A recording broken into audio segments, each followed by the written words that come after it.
अभी तो हम वहां तक पहुंचे ही नहीं हैं। अभी हम 14 to 28 वीक्स के अंदर घूम रहे हैं, तो अभी बेबी को वहां तक पहुंचने दो, थर्ड ट्राइमेस्टर आने दो, अगला पॉडकास्ट हम उस पे करेंगे।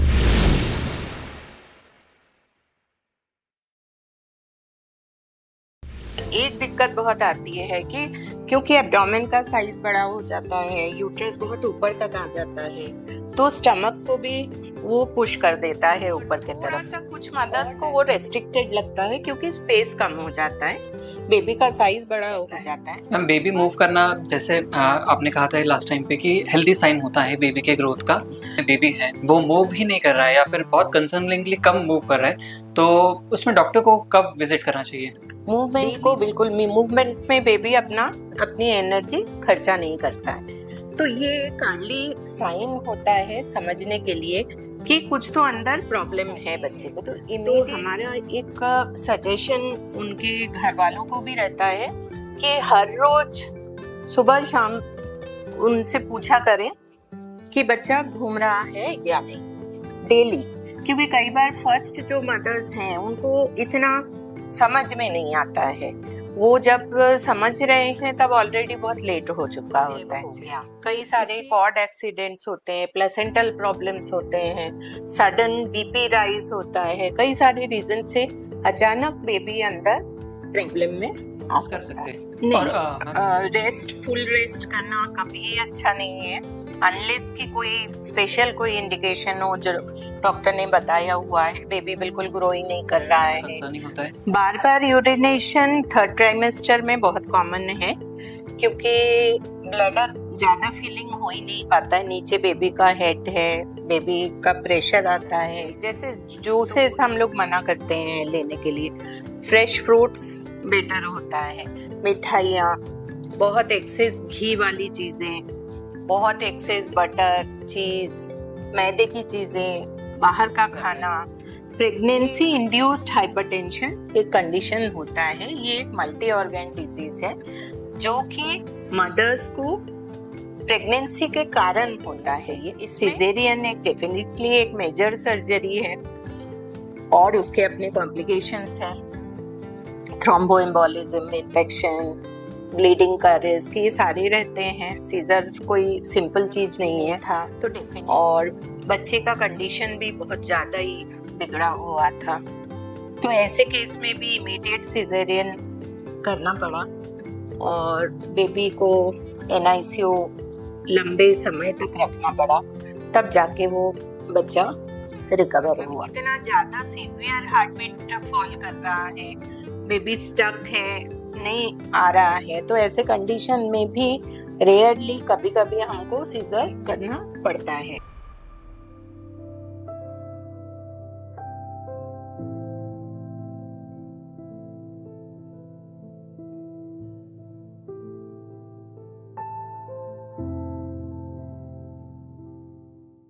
मैम, जैसे आज हम थर्ड ट्राइमेस्टर पे बात करने वाले हैं, तो थर्ड ट्राइमेस्टर को बहुत सारे लोग प्रिपरेशन फेज कहते हैं, क्यों कहते हैं? Third trimester is a transition between pregnancy period and delivery. तो इसके बीच में मदर का, फीटस का, फैमिली का, सबका ही कुछ प्रिपरेशन करना पड़ता है। मदर के साथ एंजाइटी भी रहती है, एक्साइटमेंट भी होता है कि बेबी कैसा डिलीवर होने वाला है, नॉर्मल है, सिजेरियन है, ग्रोथ वगैरह प्रॉपर होगा कि नहीं, डेवलपमेंट्स प्रॉपर होंगे कि नहीं, क्योंकि आजकल सभी लोग बहुत ज़्यादा वेल रेड होते हैं, सभी इंफॉर्मेशंस होते हैं उनको, तो इस कारण से उनको बहुत सारे क्वेश्चंस रहते हैं। तो इस दौरान फीटल डेवलपमेंट भी बहुत फास्ट होता है, तो ये मोस्ट इम्पॉर्टेंट टाइमिंग रहता है और एक ट्रांजिशन रहता है between the earlier months and delivery. जब ट्रांजिशन होता है आफ्टर द सेकंड ट्राइमेस्टर, किस तरह से डॉक्टर्स उसमें पेशेंट्स को ट्रीट करते हैं? क्या उसमें डिफरेंसेस आते हैं? क्या सजेशन आप अपने कंसल्टेशन में पेशेंट्स को देते हैं? फर्स्ट एकदम क्लियर वर्ड्स में अगर हम समझें, फर्स्ट 3 मंथ्स के जो रिक्वायरमेंट्स, सेकेंड 3 मंथ्स के रिक्वायरमेंट्स और लास्ट 3 मंथ्स के requirements for the mother and the baby very करता है। हम आते हैं लास्ट 3 मंथ्स और थर्ड ट्राइमेस्टर। इस समय बेबी के रिक्वायरमेंट्स बहुत ज़्यादा हो जाते हैं। बोन डेवलपमेंट, ब्रेन डेवलपमेंट, उसका फैट स्टोरेज, आयरन स्टोरेज, ये सारे रिक्वायरमेंट्स बढ़ने के कारण मैटरनल न्यूट्रिशन एंड सप्लीमेंट्स का बहुत बड़ा रोल आ जाता है, जिसमें कि प्रोटीन इंटेक थोड़ा सा और बढ़ा लेना चाहिए, कम से कम 75 to 100 gram per day. Iron requirements इस समय काफ़ी अच्छा हो जाता है, क्योंकि बेबी शुरू के कुछ महीनों के लिए आयरन स्टोर करता है, तो इसलिए आयरन भी अपने को प्रॉपर डोसेज में इस समय देना पड़ता है। इसके अलावा विटामिन्स, माइक्रो न्यूट्रिएंट्स, DHA, इन सारी चीज़ों का प्रॉपर देना, और एक बहुत इम्पॉर्टेंट कैल्शियम, क्योंकि अब बोन डेवलपमेंट, बोन मिनरलाइजेशन का लास्ट फेज चल रहा है, तो बेबी को कैल्शियम रिक्वायरमेंट बहुत ज़्यादा हो जाता है। और अगर आप एडिक्वेट क्वांटिटी में कैल्शियम नहीं ले रहे हैं या कैल्शियम रिच डाइट नहीं ले रहे हैं, तो मदर के बोन्स और अदर सोर्सेज जो बॉडी में है वहाँ से कैल्शियम रिलीज होता है, जिसके कारण मदर को कैल्शियम डेफिशिएंसी हो सकता है। और कई मदर्स अगर प्रॉपर सप्लीमेंट्स नहीं ले रहे हैं तो उनको लॉन्ग रन में क्रॉनिक बैक एक, बॉडी एक, वीकनेस, आयरन डेफिशिएंसी, तो ये सारे शुरू हो जाते हैं। तो इस समय का मैटरनल न्यूट्रिशन को डॉक्टर्स को एक अलग काउंसलिंग सेशन लेके मदर को प्रॉपर वे में सब समझाना चाहिए। इवन कैलोरी वाइज भी थोड़ा सा 300-400 कैलोरी बढ़ा लेना चाहिए, क्योंकि रिक्वायरमेंट्स ही इतने बढ़ जाते हैं। तो इस समय मदर मोस्टली नौशिया वॉमिटिंग के कंप्लेंट से नहीं गुजरती है, पर एक दिक्कत बहुत आती है कि क्योंकि एब्डोमेन का साइज बड़ा हो जाता है, यूट्रस बहुत ऊपर तक आ जाता है, तो स्टमक को भी वो पुश कर देता है ऊपर की तरफ, और डायफ्रामेटिक मूवमेंट्स रेस्ट्रिक्टेड हो जाते हैं। इन चीज़ों के कारण खाना, बहुत ज़्यादा खाना भी डिफिकल्ट हो जाता है। इसलिए प्रॉपर डाइट जिसमें कैलोरी वाइजली चूज करें, ना कि उसमें बहुत ज़्यादा शुगर और मिठाई और इन चीज़ों को ना डालते हुए पौष्टिक चीज़ें डालें जो कि बेबी और मदर दोनों को बेनिफिट करें। ओके मैम, थर्ड ट्राइमेस्टर पे आते आते बेबी काफ़ी ग्रो कर लेता है, उसकी ग्रोथ अच्छी हो जाती है। उस टाइम पे बेबी मूवमेंट्स में क्या डिफरेंस आता है? यानी फर्स्ट सेकंड ट्राइमेस्टर में जब हम फर्स्ट टाइम कहते हैं मदर ने किक महसूस की है, फिर बेबी जो है वो मूवमेंट कर रहा है, थर्ड ट्राइमेस्टर पे आते आते बेबी के मूवमेंट्स में क्या क्या चेंजेस आ जाते हैं? इनिशियल मूवमेंट 18 to 20 वीक्स के करीब मदर्स को फील होने लगता है, हालांकि बच्चा बहुत पहले से ही मूव कर रहा होता है, पर माँ उसको परसीव करती हैं अराउंड 18 वीक्स, 19 वीक्स या लेटेस्ट बाय 20 वीक्स। ये जो 20 to 30 वीक्स में जो बच्चे का मूवमेंट्स है, और उसके बाद नियर टर्म मतलब जैसे जैसे लास्ट ट्राइमेस्टर आता है तो मूवमेंट्स में थोड़ा फर्क हो जाता है। इनिशियली बच्चे के छोटे छोटे लिम्ब मूवमेंट्स फील होता है इस प्रकार से, और बाद में बेबी का फुल मूवमेंट फील होता है, और थोड़ा सा कुछ मदर्स को वो रेस्ट्रिक्टेड लगता है क्योंकि स्पेस कम हो जाता है, बेबी का साइज बड़ा हो जाता है। पर हर मदर को एक अपना परसेप्शन होता है कि दिन भर में बेबी अपना मूव कर रहा है, और जिस दिन मूव नहीं कर रहा है माँ को सबसे पहले एहसास होता है कि आज बेबी मूव नहीं कर रहा है। मैम, बेबी मूव करना जैसे आपने कहा था लास्ट टाइम पे कि हेल्दी साइन होता है बेबी के ग्रोथ का। बेबी है वो मूव ही नहीं कर रहा है या फिर बहुत कंसर्निंगली कम मूव कर रहा है, तो उसमें डॉक्टर को कब विजिट करना चाहिए? बेबी मूवमेंट पूरी प्रेगनेंसी में सबसे इम्पोर्टेंट माँ के लिए है। माँ को हर वक्त बच्चे का जो मूवमेंट है वो फील करना होता है, और हर माँ को एक पैटर्न होता है जो उनको समझ में आता है कि हाँ बेबी मूव कर रहा है। जिस दिन नहीं मूव कर रहा है कुछ तो दिक्कत रहती है। बेसिकली क्या होता है, बेबी को अगर प्रॉपर न्यूट्रिशन, ब्लड फ्लो या ऑक्सीजन ये नहीं मिलता है तो सबसे पहले बेबी अपना मूवमेंट को कम कर देता है ताकि उसके एनर्जी थोड़ा सेव हो जाए, और जितना उसके पास मिल रहा है उसको वो जो वाइटल ऑर्गन्स मतलब जैसे ब्रेन है, हार्ट है, इनको काम कराने के लिए यूज कर ले। मूवमेंट को बिल्कुल मूवमेंट में बेबी अपनी एनर्जी खर्चा नहीं करता है। तो ये एक अर्ली साइन होता है समझने के लिए कि कुछ तो अंदर प्रॉब्लम है बच्चे को। तो इमीडिएटली बेबी को का जो कंसर्न है उसको लेके डॉक्टर के पास जाना चाहिए, और ज़रूरत पड़ने पर उसका हार्ट बीट चेक होगा, उसकी सोनोग्राफी होगी, उसमें पानी की कमी तो नहीं है, बच्चे के जो ब्लड फ्लो है इम्पोर्टेंट वेसल्स के वो चेक किया जाएगा, और पता किया जाएगा कि ये बच्चा अंदर अभी सेफ है या नहीं। सो मैम किसी एक पर्टिकुलर दिन यानी कि अभी तक प्रॉपर मूवमेंट हो रहा है, आज सपोज बेबी का मूवमेंट नहीं हुआ है तो आज ही डॉक्टर को कंसल्ट करना चाहिए या फिर एक दो दिन और ऑब्जर्व करना चाहिए मदर ने?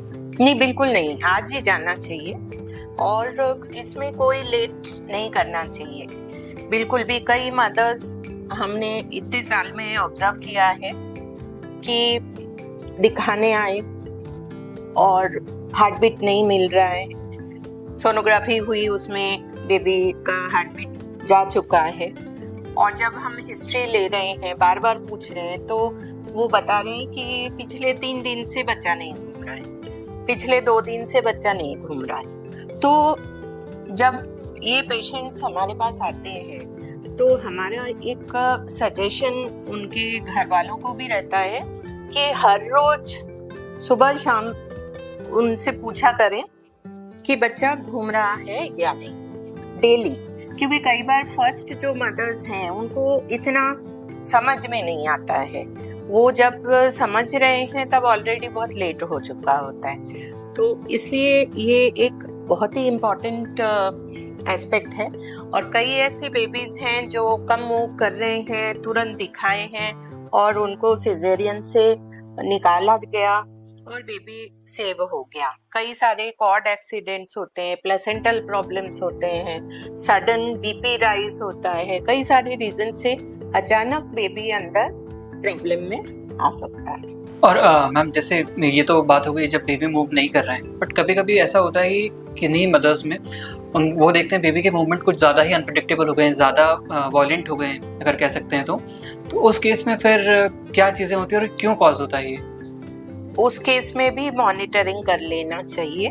कभी कभी क्या बहुत ज़्यादा पानी अगर है, लाइकर बहुत एक्सेस है जिसको पॉलीहाइड्रेमनियोस कहते हैं, वो कंडीशन में जैसे मदर को अगर डायबिटीज है या कभी कभी एबनॉर्मलिटीज के कारण भी पानी बहुत ज़्यादा भर सकता है, और कई केसेस में 20-25% केसेस में कोई बिना रीजन के भी पानी ज़्यादा हो सकता है। इस केस में बेबी का मूवमेंट्स बहुत ही अनप्रेडिक्टेबल और बहुत एक्सेस हो सकता है, पर इस समय डॉक्टर से कंसल्ट करके और एक अल्ट्रासाउंड करके बेबी का वेलबींग, लाइकर अमाउंट, सारी चीजें एक बार चेक हो जाना चाहिए।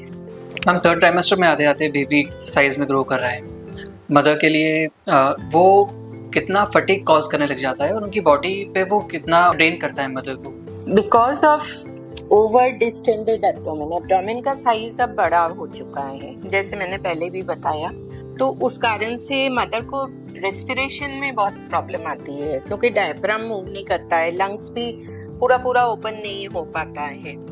तो इसके कारण से मदर को थोड़ा सा डीपली ब्रीथ करना पड़ता है, और कई मदर्स को इसके लिए थोड़ी दिक्कत होती है। सेकेंडली, थोड़ा सा वेट के कारण भी मदर्स का जो मूवमेंट है, चलना फिरना, बिस्तर से उठना, ये सारे मूवमेंट्स पे भी उनको दिक्कत होती है। स्पेशली अगर बेबी का वेट बहुत एक्सेस ज़्यादा हो गया है, पानी की मात्रा ज़्यादा है, या मदर खुद ही बहुत ओबीस हैं, तो उन लोगों को ये प्रॉब्लम्स बहुत ज़्यादा होता है। इसके अलावा रिफ्लक्स होता है, खाना जो है गैस्ट्रिक एम्प्टिंग बहुत स्लो हो जाता है प्रेगनेंसी में, और ड्यूरिंग थर्ड ट्राइमेस्टर ये प्रॉब्लम्स और ज़्यादा एक्सेस हो जाता है, इसलिए कई बार रिफ्लक्स इतना ज़्यादा होता है, उससे हार्ट बर्न, जलन होना, कई पेशेंट्स को क्रॉनिक कफ होता है, थोड़ा थोड़ा वो एस्पिरेट करने लगते हैं और उसके कारण उनको बार बार खांसी आती है। तो इन चीज़ों से बचने के लिए मदर्स को ये एडवाइस किया जाता है कि वो खाना वगैरह खाने के बाद 1-2 घंटे का समय एकदम से लेटे नहीं, थोड़ा सा प्रॉप अप रहें या थोड़ा हल्का वॉक करते रहें। और रात के टाइम जैसे वो बहुत स्पाइसी फूड, बहुत ज़्यादा एसिडिक टाइप का खाना नहीं लें, लाइट डाइट लें और तुरंत लेटे नहीं। और खाने के साथ वाटर इनटेक को भी बहुत ज़्यादा ना करें तुरंत, तो रिफ्लक्स और ज़्यादा बढ़ जाता है। कई मदर्स को इसके लिए मेडिकेशंस भी देना पड़ता है। तो ओवरऑल इन चीज़ों को सबको मिला के एक अनकंफर्टेबल सिचुएशन पैदा होता है। सिचुएशन इस तरह से अगर अनकंफर्टेबल हो रहा है तो उस केस में क्या थर्ड ट्राइमेस्टर में फिर डॉक्टर्स ऐसे पेशेंट्स को मूवमेंट थोड़ा रेस्ट्रिक्ट करने का कहते हैं या फिर ज़्यादा रेस्ट लेने का कहते हैं, या फिर इस केस में वॉकिंग जो है या थोड़ा भी मूवमेंट है वो अच्छा नहीं माना जाता है, क्योंकि जैसे आपने बताया रेस्पिरेशन जो है यानी सांस लेना वो थोड़ा सा अफेक्ट करता है, इसमें डाइजेशन में थोड़ा सा प्रॉब्लम आने लगती है। तो इस केस में रेस्ट करना ज़्यादा बेटर है या फिर नॉर्मल मूवमेंट्स कर सकते हैं? नहीं, फुल रेस्ट करना कभी अच्छा नहीं है अनलेस कि कोई स्पेशल कोई इंडिकेशन हो जो डॉक्टर ने बताया हुआ है। बेबी बिल्कुल ग्रोइंग नहीं कर रहा है, ग्रोथ रिटार्डेड बेबी है, वहाँ हम लोग थोड़ा सा रेस्ट ज़्यादा करने बोलते हैं। पैर, मदर के पैर को ऊपर रख के, और फिर ताकि थोड़ा सा ब्लड फ्लो यूट्रस में ज़्यादा हो, बेबी को भी ज़्यादा ब्लड मिले। पर मोस्टली अगर वॉक कर रही हैं, ब्रीदिंग एक्सरसाइज कर रही हैं, योगा कर रही हैं, मेडिटेशन कर रही हैं, तो वो ब्लड फ्लो, सर्कुलेशन, ऑक्सीजनेशन सभी चीज़ों में, मेंटल वेलबींग सब कुछ में फ़ायदा ही करता है। तो बेड रेस्ट तो हम लोग रिकमेंड नहीं करते। इसके अलावा थ्रोम्बोसिस, प्रेगनेंसी एक थ्रोम्बोटिक कंडीशन होता है, तो इसलिए बहुत ज़्यादा रेस्ट बिल्कुल भी इंडिकेटेड नहीं होता है। मैम इन्हीं सब चीज़ों की वजह से फिर मदर्स में थर्ड ट्राइमेस्टर में स्लीपिंग डिसऑर्डर होने लग जाता है, या फिर को प्रॉपर स्लीप नहीं मिलती है, या मेंटली थोड़े से वो टायर्ड रहते हैं? कुछ प्रेगनेंसीज में स्लीप बिल्कुल भी नहीं हो पाता है और ये एकदम एबनॉर्मल सिचुएशन नहीं है। मदर्स को हम फिर उनको इस तरह से मोटिवेट करते हैं कि वो रात के टाइम कुछ प्रॉपर सूदिंग म्यूजिक वगैरह सुने, कुछ चैंटिंग करें, कुछ मेडिटेशन, कुछ योग वगैरह करें, जिससे कि उनको नींद आए। स्लीपिंग पिल्स बिल्कुल इंडिकेटेड नहीं है, पर कुछ मदर्स को नेचुरली स्लीप कम आती है ड्यूरिंग प्रेगनेंसी, और इससे बहुत ज़्यादा डैमेज हो रहा है ऐसा भी नहीं होता है। कई मदर्स इस फेज को फेस करती हैं। मैम इसी फेज में कई बार ये कंप्लेंट्स होती है पेशेंट्स के साइड से कि उन्हें रात में बार बार वॉशरूम जाना पड़ता है, तो ये नॉर्मल है या फिर ये थोड़ा सा कंसर्निंग होता है? बार बार यूरिनेशन थर्ड ट्राइमेस्टर में बहुत कॉमन है, क्योंकि ब्लैडर ज़्यादा फीलिंग हो ही नहीं पाता है, नीचे बेबी का हेड है, बेबी का प्रेशर आता है, तो उसके कारण कई पेशेंट्स में बहुत ज़्यादा फ्रीक्वेंट यूरिनेशन हो सकता है। पर अपने को डॉक्टर से इतना समझ लेना चाहिए कि ये इन्फेक्शन रिलेटेड कुछ नहीं है। अगर यूटीआई की वजह से हो रहा है तो डेफिनेटली उसका प्रॉपर ट्रीटमेंट लेना चाहिए। तो अगर ये बर्निंग हो रहा है, बहुत ही ज़्यादा फ्रीक्वेंसी हो रही, दिन भर हो रही, हल्का बुखार आ रहा है, कई बार लीक हो जा रहा है, तो ये सारे सिम्टम्स में फिर आपको यूरिन कल्चर करा के प्रॉपर उसमें बैक्टीरिया है नहीं है वो पता करके, कॉलोनी काउंट कितना है वो देख के, और प्रॉपर एंटीबायोटिक वगैरह डॉक्टर के एडवाइस से लेना चाहिए। थर्ड ट्राइमेस्टर में मैम बेबी पूरा ग्रो कर गया और उसके बाद में उसके मूवमेंट्स भी प्रॉपर हो रहे हैं, बट इस केस में फिर मदर की बॉडी में भी डेफिशिएंसीज ऑब्वियसली होती हैं, क्योंकि जो बेबी है वो वहाँ से कंज्यूम कर रहा है। तो कौन कौन से ऐसे न्यूट्रिएंट्स होते हैं जो मदर को इस टाइम पे उनका इंटेक इंक्रीज करना चाहिए? मदर का थोड़ा सा कैलोरी रिक्वायरमेंट बढ़ा लेना चाहिए, 300-400 ग्राम के करीब। Secondly, protein intake 75 to 100 gram. DHA, micronutrients, iron, calcium, ये सारे मल्टीविटामिन्स, सभी चीज़ें प्रॉपर डोसेज में इस समय लेना चाहिए। बट मैम इसी टाइम पे कुछ लोगों में प्रॉब्लम्स ये भी होती है कि उनका एपेटाइट कम हो गया है, उन्हें कुछ भी फूड इंटेक करने की इच्छा नहीं हो रही है। सो उस केस में फिर क्या ये सारी डिफिशियंसीज जो होती है इनको मेडिसिन के थ्रू पूरा किया जाता है? मोस्टली ये प्रेगनेंसी ऐसा टाइमिंग है जिस समय डाइट प्लस सप्लीमेंट्स बिल्कुल कंपलसरी है। ओनली डाइट सभी चीज़ों को पूरा नहीं कर पाता है, और ये रिकमेंडेशन है फ्रॉम WHO, फ्रॉम फॉक्सी। उसके हिसाब से सारे माइक्रोन्यूट्रिएंट सभी कुछ अपने को प्रॉपर डोसेज में देना पड़ता है दवाइयों के जरिए। आयरन की गोली, folic acid, vitamin D, B12, calcium, सभी चीज़ें देना पड़ता है। न्यूट्रिएंट्स की डेफिशिएंसी हम जैसे आप बता रहे हैं सप्लीमेंट्स के थ्रू पूरी करते हैं, और बट क्या इस टाइम पे जब वेट ज़्यादा ग्रो होता है बेबी का या मदर का, वो कब कंसर्निंग हो जाता है? एक्सेस मैटरनल वेट गेन माँ के लिए बहुत रिस्की हो जाता है। वो डायबिटीज, हाइपरटेंशन, ये सब कॉम्प्लिकेशंस बढ़ जाते हैं। तो एक अननेसेसरी कैलोरी कंज्यूम करना भी ठीक नहीं रहता है।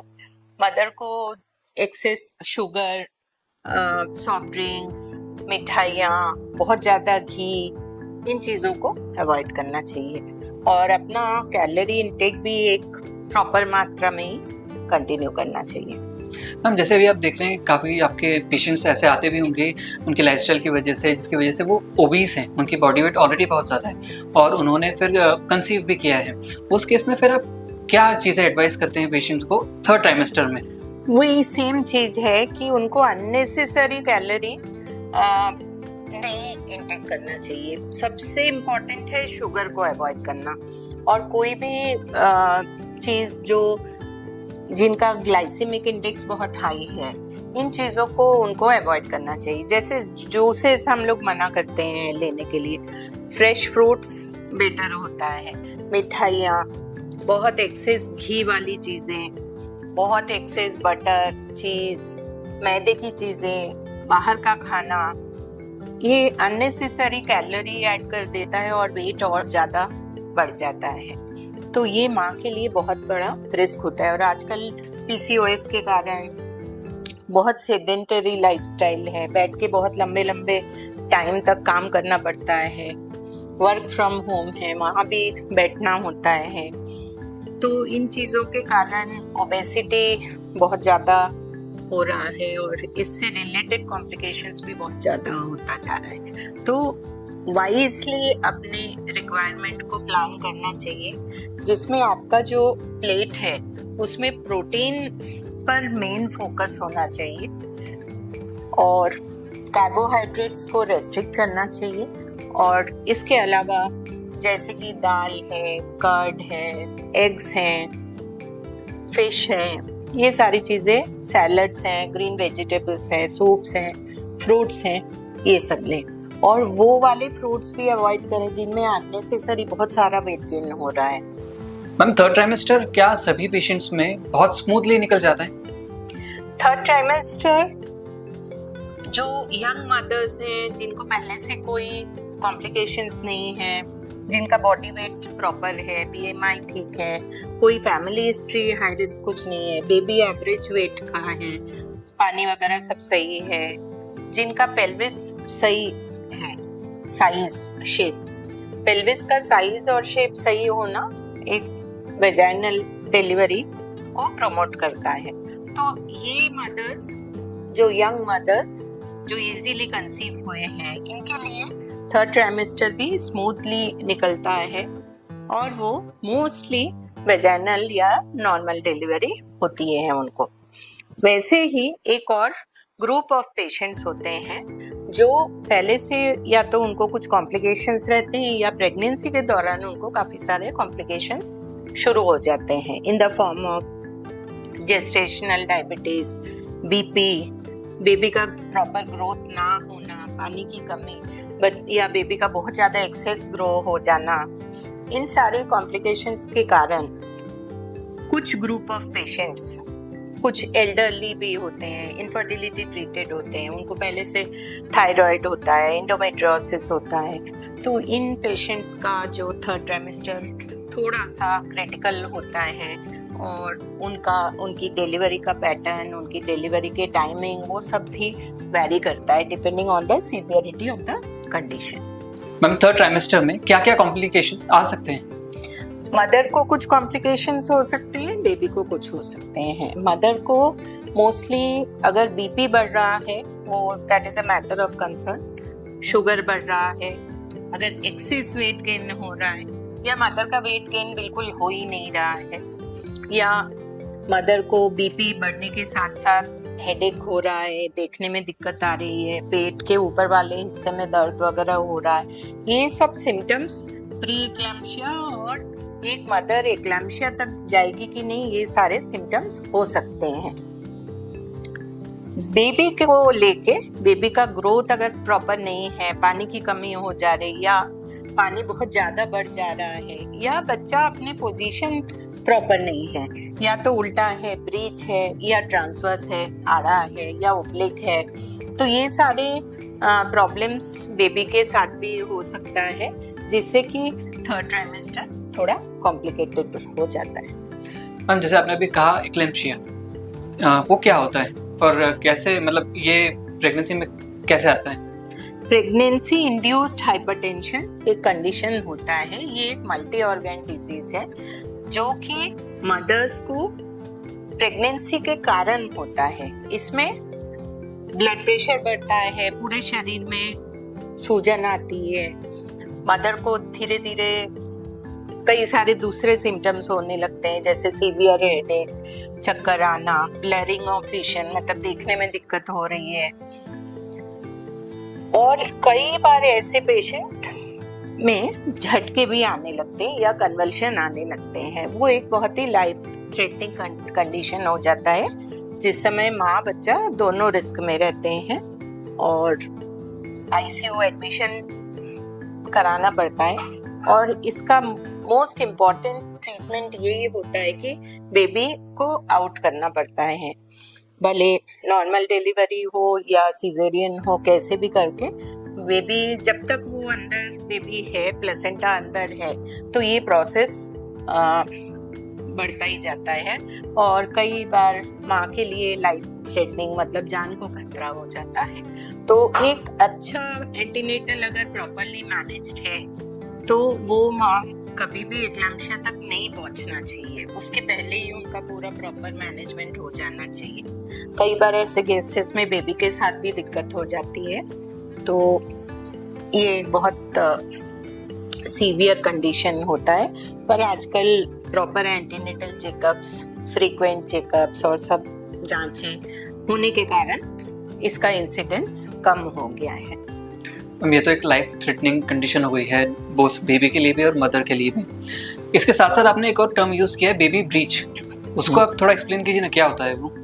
नॉर्मली मैक्सिमम केसेस में बेबी का हेड नीचे होता है और जब डिलीवरी होती है तो बेबी का हेड पहले आउट होता है, फिर उसका बॉडी आता है। कुछ कंडीशंस में बेबी का हेड ऊपर रहता है और उसका बटक नीचे रहता है, या तो फोल्ड करके रहता है या पैर दोनों नीचे रहता है। ब्रीच में भी, इसको ब्रीच बोलते हैं, और ब्रीच के भी कई सारे वैरायटीज होते हैं। थर्ड ट्राइमेस्टर में मैम बेबी जो है वो लगभग पूरा ग्रो हो चुका होता है, ठीक है। उस टाइम पे जो टेस्ट होते हैं डॉक्टर्स पेशेंट्स का, सोनोग्राफी हो गया या फिर और भी मल्टीपल टेस्ट होते हैं जो करवाते हैं, उसमें दो केसेस होते हैं। एक केस है जिसमें बेबी जो है ओवरवेट है या जितना वेट होना चाहिए एवरेज में उससे थोड़ा सा ज़्यादा है, या एक केस है जिसमें बेबी अंडर वेट है। सो उसको डिलीवरी से पहले थर्ड ट्राइमेस्टर में कैसे मैनेज किया जाता है? बेबी अगर ग्रो नहीं कर रहा है उसको बोलते हैं इंट्रायूट्राइन ग्रोथ रिटार्डेशन। ये तब होता है जब प्लेसेंटा के थ्रू बेबी को प्रॉपर न्यूट्रिशन नहीं मिल रहा है। इसके बहुत सारे रीजंस हो सकते हैं। मैटरनल न्यूट्रिशन कम है, प्री एक्लैम्शिया है, प्लेसेंटा लेजिंग हो रहा है, ऐसे बहुत सारे रीजंस के कारण बच्चा ग्रो करना कम हो जाता है। सिर्फ बेबी वेट ही कम नहीं होता है, साथ में बेबी के ऑर्गन्स भी थोड़े श्रिंक होने लगते हैं, बेबी के आसपास जो पानी लाकर है वो भी कम होने लगता है। इस समय प्रॉपर न्यूट्रिशन मेंटेन करना, वाटर इनटेक, लिक्विड्स वगैरह बहुत ज़्यादा लेना, कुछ दवाइयाँ आती है, प्रोटीन्स वगैरह बहुत ज़्यादा अच्छे से लेना, और सोनोग्राफिकली इसको टाइम टू टाइम मॉनिटर करना कि बच्चा IUGR के कारण कितना अफेक्टेड हो रहा है। और एक टाइम आता है जब हमको लगता है कि ये बच्चा अंदर सेफ नहीं है, तब उसको डिलीवर कर दिया जाता है। और ये हो सकता है पूरा टर्म तक नहीं पहुंचे, समय के पहले भी निकालना पड़ सकता है। कई केस में बेबी ओवरवेट हो जाता है। ओवरवेट होना डायबिटिक मदर्स के बच्चों का कंडीशन है, और ये तब होता है जब मदर का डायबिटीज पूरा कंट्रोल नहीं रहता है। मदर अगर हाइपरग्लाइसेमिक है, मतलब उनका शुगर बढ़ा ही हुआ है, वो कंट्रोल नहीं कर पा रही है, प्रॉपर डॉक्टर को दिखा नहीं रही है, डाइट भी प्रॉपर मेंटेन नहीं कर रही है, तो ऐसे मदर्स के बच्चे मैक्रोसोमिक हो जाते हैं। उनके 4 किलो 4.5 किलो ऐसे बड़े बड़े बच्चे हो जाते हैं। वो बच्चों का जो ये काफ़ी हाई रिस्क होते हैं, और कई केसेस में हाइपरग्लाइसीमिया या डायबिटिक मदर्स के बच्चों का अचानक हार्ट बीट चले जाना भी पाया जाता है। सडन IUDs इंट्रायूट्राइन डेथ्स होते हैं, तो ये बहुत हाई रिस्क होता है। सोनोग्राफी वगैरह करने से हमको समझ में आता है, और इससे एक ही बात एकदम क्लियर हो जाता है कि ड्यूरिंग प्रेगनेंसी मदर का शुगर पूरी तरह से कंट्रोल रहना बहुत ज़्यादा ज़रूरी है। तो मैम यही सारे रीजंस हैं क्या जिसकी वजह से आज की डेट में सिजेरियंस जो हैं वो ज़्यादा कॉमन होते जा रहे हैं? सिजेरियन डिलीवरी या ऑपरेटिव डिलीवरी के कुछ एब्सोल्यूट इंडिकेशंस होते हैं, मतलब जहां हम किसी भी हालत में नॉर्मल नहीं करा सकते हैं। ऐसे एब्सोल्यूट इंडिकेशंस में आते हैं जैसे छोटा सा पेल्विस, जगह ही छोटी है, ब्रीच, प्लेसेंटा प्रीविया, आवल नीचे है। ये सारे केसेस में हम चाह के भी, या ट्रांसवर्स लाई, बच्चा ये आड़ा है, तो इन चीज़ों में हम चाह के भी नॉर्मल नहीं करा सकते हैं।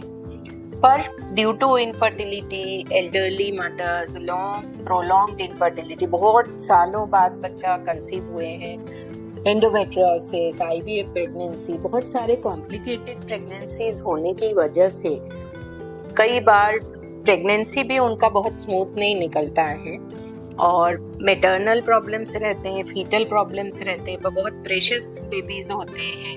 तो कुछ ऐसे केसेस में समय के पहले डिलीवर करना पड़ता है। बच्चा इतना केपेबल नहीं होता कि वो नॉर्मल लेबर के पूरा प्रोसेस को फेस कर पाए। तो इन चीज़ों के कारण कुछ पेशेंट्स में सीजर हमको करना पड़ता है। हम टेक्निकल वर्ड्स में अगर कहें तो सिजेरियन जो होता है वो अभी इतना टेक्नोलॉजिकल एडवांसमेंट के बाद में वजाइनल जो नॉर्मल डिलीवरी होता है उससे थोड़ा सा सेफर माना जा सकता है? नहीं, vaginal delivery always very safe method है। अगर प्रॉपरली मॉनिटर्ड है तो इसमें मिनिमम प्रॉब्लम्स आते हैं। वेल मैनेज्ड होना चाहिए, प्रॉपरली मॉनिटर्ड होना चाहिए। सिजेरियन एक डेफिनेटली एक मेजर सर्जरी है, और उसके अपने कॉम्प्लिकेशंस हैं, थ्रोम्बोएम्बोलिज्म, इन्फेक्शन, ब्लीडिंग का रिस्क, ये सारे रहते हैं। सीजर कोई सिंपल चीज़ नहीं है। तो डेफिनेटली अगर हम दोनों को कंपेयर करें तो वेजाइनल डिलीवरी या normal delivery well monitored, well indicated, वो सबसे सेफ और सबसे अच्छी चीज़ है। हम थर्ड ट्राइमेस्टर में आने के बाद में कब ऐसा होता है कि डॉक्टर्स जो हैं वो एक इंडिकेटेड डिलीवरी डेट जो है वो पेशेंट को दे पाते हैं? एक्सपेक्टेड डेट शुरू से तय हो जाता है। जो लास्ट पीरियड का फर्स्ट डे होता है उसको लास्ट मेंस्ट्रुअल पीरियड LMP बताया जाता है, और इस डेट से 9 मंथ 7 डेज का कैलकुलेशन होता है, जो कि अपने को एक्सपेक्टेड डेट पता चलता है। पर फर्स्ट जो सोनोग्राफी होती है तब फर्स्ट स्कैन का जो टाइमिंग है वो भी बहुत इम्पोर्टेंट होता है, क्योंकि हर मदर का साइकिल सेम ड्यूरेशन का नहीं होता है। किसी का जल्दी पीरियड आता है, किसी को 1.5-2 महीने में आता है, तो दोनों का ओवुलेशन टाइमिंग वेरी करता है। अकॉर्डिंगली उनका जेस्टेशनल एज भी डिफर करता है। पर थर्ड ट्राइमेस्टर में हम जब जाते हैं, expected date as per LMP as per first scan fix होता है, पर सोनोग्राफिकली बेबी के ग्रोथ इसके बेसिस पे कई बार वो वैरी करता रहता है, पर उसको हम उतना इम्पोर्टेंस नहीं देते हैं। डिलीवरी टाइमिंग, डिलीवरी मोड सब कुछ डिपेंड करता है मैटरनल कंडीशन और फीटल कंडीशन के ऊपर। मैम, एक्सपेक्टेड डिलीवरी डेट देने के बाद भी या वो डेट निकलने के बाद भी मदर जो है उनको पेन फील नहीं होता है, तो वो क्यों होता है? ये पोस्टडेटेड प्रेगनेंसीज होते हैं। कुछ केसेस में टाइम से पेन्स वगैरह चालू नहीं होता है और डेट हम जो देते हैं उसके आगे तक प्रेगनेंसी वैसे का वैसा कंटिन्यू होता है। कुछ केसेस में ये नेचुरली होता है और कुछ समय में 2-4 दिन में अपने आप लेबर स्टार्ट हो जाता है और नेचुरल नॉर्मल वेजाइनल डिलीवरी हो जाती है। पर इम्पॉर्टेंट ये है कि पोस्ट डेट हर प्रेगनेंसी को हम नहीं कर सकते। जो हाई रिस्क होते हैं वहाँ पे पोस्ट डेट करना थोड़ा रिस्की हो जाता है। सेकेंडली, अगर कोई पोस्ट डेट हो रहे हैं तो अपने को ये समझना होता है कि ये जो टाइमिंग है, इस समय अगर बेबी अंदर है तो वो सेफ है कि नहीं। वो आने वाले 7 दिन में, 10 दिन में अगर मदर थोड़े दिन बाद पेन्स एक्सपीरियंस करती हैं तो वहां तक अगर बेबी अंदर है तो उसको प्रॉपर ब्लड, ऑक्सीजन सब मिल पाएगा क्या, या अभी मिल रहा है क्या, उसको समझना बहुत जरूरी। और उसके लिए सोनोग्राफी, CTG, बच्चे का मूवमेंट कैलकुलेट करना, मदर का, ये सारे पैरामीटर्स अपने को समझना होता है। मैम, ये सारे पैरामीटर्स थर्ड ट्राइमेस्टर में हर पॉइंट पे डॉक्टर्स को देखना ज़रूरी होते हैं। तो इसीलिए आई थिंक कि थर्ड ट्राइमेस्टर जो होता है जिसमें चेकअप्स जो होते हैं वो ज़्यादा बढ़ जाते हैं, टेस्ट जो होती हैं वो यूजुअल से ज़्यादा होने लगती हैं। हाँ, थोड़े फ्रीक्वेंट चेकअप्स होते हैं और स्पेशली जो हाई रिस्क मदर्स होते हैं जिनका BP बढ़ा हुआ है, शुगर बढ़ा हुआ है, ग्रोथ नहीं हो रहा है, ओवर ग्रोथ हो रहा है, मूवमेंट्स प्रॉपर फील नहीं हो रहा है, पैरों में सूजन आ रहा है, हेडेक हो रहा है, वो प्रॉपर इंटेक नहीं कर पा रहे हैं, ब्रेथलेस फील कर रहे हैं। कई बार उनको जॉइंट्स में पेन फील होता है, जैसे हिप जॉइंट्स में या अपना जो पसलियां हैं वहाँ पे पेन होता है। तो ये सारे मदर्स को हम एक प्रॉपर वे में अगर उनको अटेंड करते हैं तो वहाँ एक फिक्स चेकअप प्रोटोकॉल नहीं फॉलो कर सकते। एज पर रिक्वायरमेंट उनको जल्दी भी बुलाना पड़ता है। कभी कभार एडमिशन्स भी लगते हैं। अगर BP बहुत ज़्यादा बढ़ा हुआ है तो उनको भर्ती करके, मॉनिटरिंग करके, कंट्रोल करके मदर को सेटल करना पड़ता है। तो लास्ट ट्राइमेस्टर में डेफिनेटली विजिट्स थोड़े फ्रिक्वेंट हो जाते हैं और उनकी काउंसलिंग भी उस तरह से किया जाता है। मैम, इतने टाइम से इतने सारे पेशेंट्स आप देख रहे हैं, कर रहे हैं, उनको कंसल्टेशन प्रोवाइड कर रहे हैं, ऑपरेट कर रहे हैं। थर्ड ट्राइमेस्टर्स के कुछ रियल लाइफ एक्सपीरियंसेस आप शेयर कीजिए, जो कुछ अच्छे भी होंगे आपके पास में। आई एम श्योर डेफिनेटली कुछ ऐसे भी केसेस होंगे जो कंसर्निंग होंगे या बाद में जाके ज़्यादा क्रिटिकल हो गए हैं जिनको आपने ट्रीट किया है। तो थोड़ा आपके रियल लाइफ एक्सपीरियंसेस के बारे में कुछ बताइए। एक 34 वीक्स में पेशेंट मेरे को कॉल लगाती है रात को करीब 1 बजे करीब कि चक्कर आ रहे हैं और पेट बहुत ज़्यादा दुख रहा है और सिर दुख रहा है। तो इमीडिएटली हम उसको एडमिट करते हैं और मैं तुरंत जाके देखती हूँ पेशेंट को। पेशेंट को देखने से लगता है कि शी इज़ वेरी पेल, मतलब खून की कमी लग रही है। पेशेंट बिल्कुल तकलीफ में है, पेशेंट को बहुत पेन है पेट में। जब हम एब्डोमेन एग्जामिन कर रहे हैं तो पेट एकदम पत्थर जैसा कड़क हो गया है। बेबी अलग से फील भी नहीं हो रहा है, थोड़ा बहुत उसको ब्लीडिंग भी हुआ है और हार्ट बीट बहुत फीबल, मतलब बहुत कम आ रहा है। ब्लड प्रेशर जब हमने देखा तब ब्लड प्रेशर भी उसका बढ़ा हुआ है। ये केस होता है एब्रप्शियो प्लेसेंटी, मतलब मदर का बीपी बढ़ा हुआ रहा और बीपी बढ़ने के कारण एक कॉम्प्लिकेशन होता है जिसमें प्लेसेंटा यूट्रस से अलग हो जाता है और यूट्रस के पीछे बहुत बड़ा क्लॉट फॉर्म हो जाता है। इमीडिएटली बेबी अंदर ही बेबी का डेथ हो जाता है और मदर के लिए भी एक बहुत लाइफ थ्रेटनिंग कॉम्प्लिकेशन होता है। ये जो हमने प्रेक्लैम्सिया डिस्कस किया है उसी का एक पार्ट है। ये अगर प्रॉपर मैनेज नहीं है और मदर ने टाइमली नहीं बताया तो ऐसा प्रॉब्लम हो सकता है। तो इमीडिएटली उसके सारे ब्लड पैरामीटर्स हमने चेक किए, भेजा गया तुरंत, ब्लड भी अरेंज किया गया, तुरंत उसको ओटी में लिए और इमीडिएटली ऑपरेट किए। बेबी थोड़ा डिप्रेस्ड निकला, उसको रिससिटेट किया गया, ऑक्सीजन वगैरह दिया गया, एनआईसीयू शिफ्ट किया गया, प्लेसेंटा को हटाया हमने, प्लेसेंटा के पीछे बड़े क्लॉट्स निकले और फिर थोड़ा यूट्रस धीरे धीरे मसाज करके धीरे धीरे ब्लीडिंग कंट्रोल हुआ।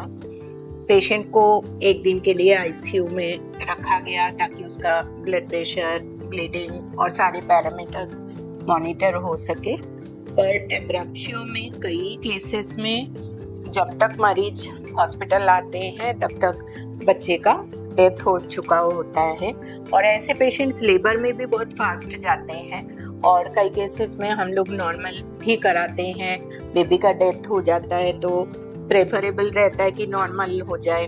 उनको हमको बोलना रहता है कि इमीडिएटली जाके एडमिशन हॉस्पिटल में कर लें और वहाँ पे प्राइमरी केयर तुरंत ही शुरू करना पड़ता है जिसमें बीपी चेक होता है, oxygen saturation, pulse rate, respiration, bleeding कितना है, सभी चीज़ें और तुरंत ही सारी चीज़ें उसी समय एनेस्थेटिस्ट भी आए और सारा सब मैनेज हो गया।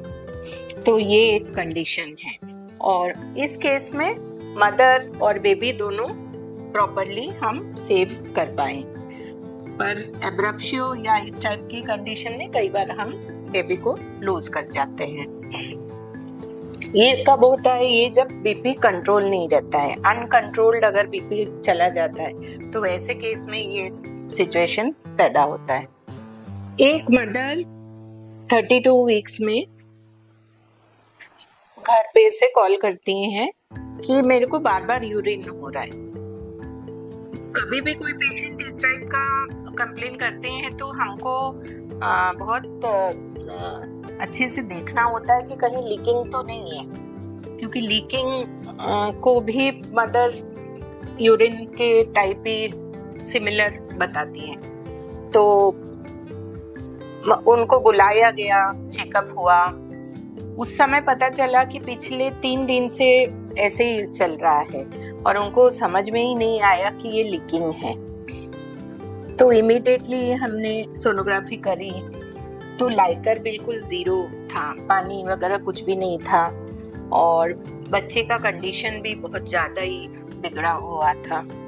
तो ऐसे केस में भी इमीडिएट सिजेरियन करना पड़ा और बेबी को एनआईसीयू लंबे समय तक रखना पड़ा, तब जाके वो बच्चा रिकवर हुआ।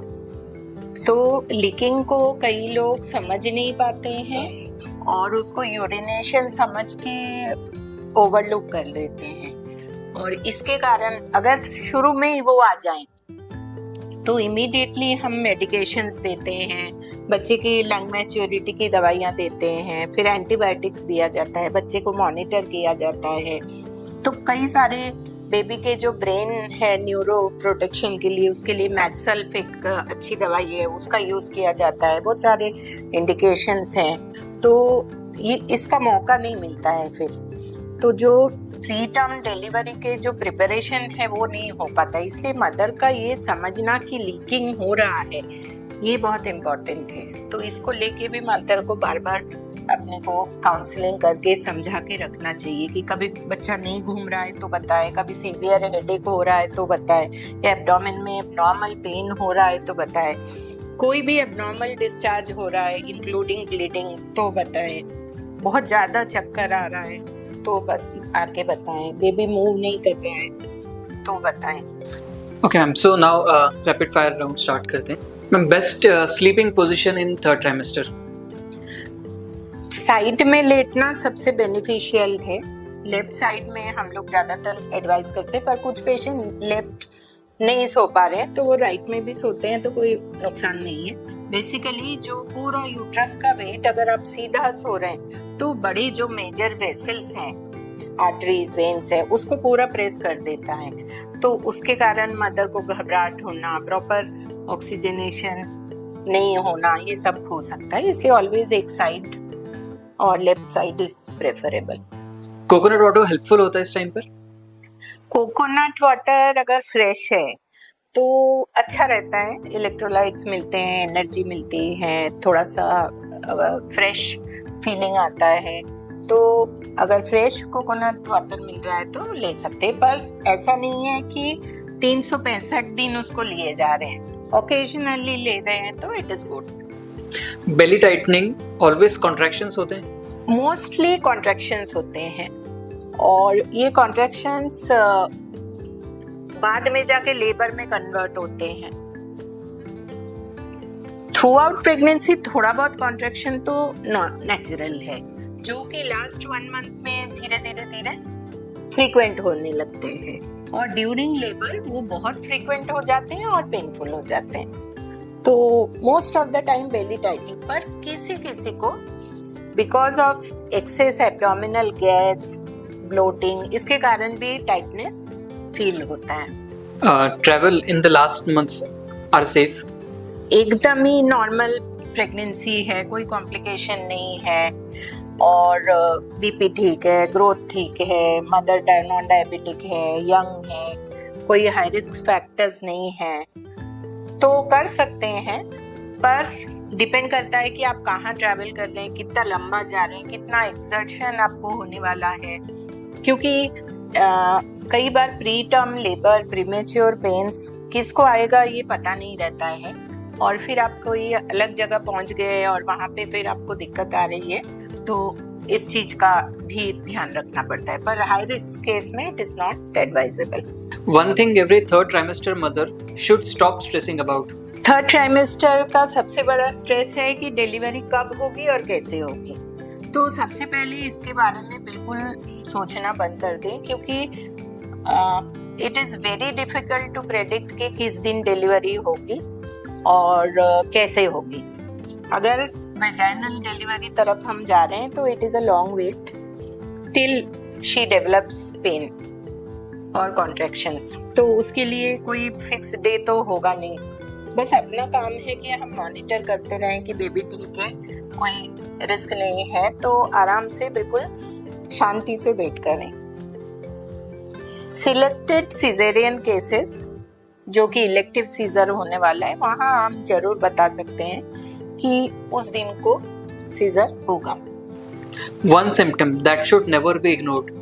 Less foetal movement. Now myths versus fact.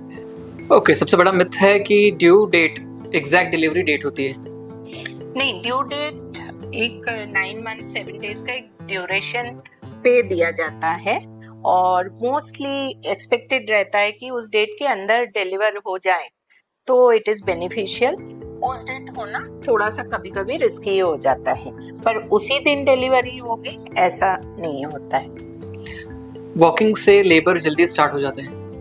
Walking से मूवमेंट्स होते हैं, आपका एक फीलिंग ऑफ वेलबींग होता है, थोड़ा एंगेजमेंट में भी हेल्प करता है, ऑक्सीजनेशन, ब्लड फ्लो, ये सारा होता है। पर अकेला वॉकिंग से लेबर इंड्यूस नहीं होता है, उसके दूसरे और भी प्रोसेस रहते हैं। बेबी मूवमेंट्स कम हो जाते हैं तो इसका मतलब होता है बेबी स्लीप कर रहा है? Partially true. कई बार बच्चे सोते हैं तो मूवमेंट्स कम होते हैं, पर अगर वो परसिस्टेंट है, लंबे समय तक है, तो देखना पड़ेगा कि बच्चा मतलब बीमार तो नहीं हो रहा है, अंदर परेशान तो नहीं हो रहा है।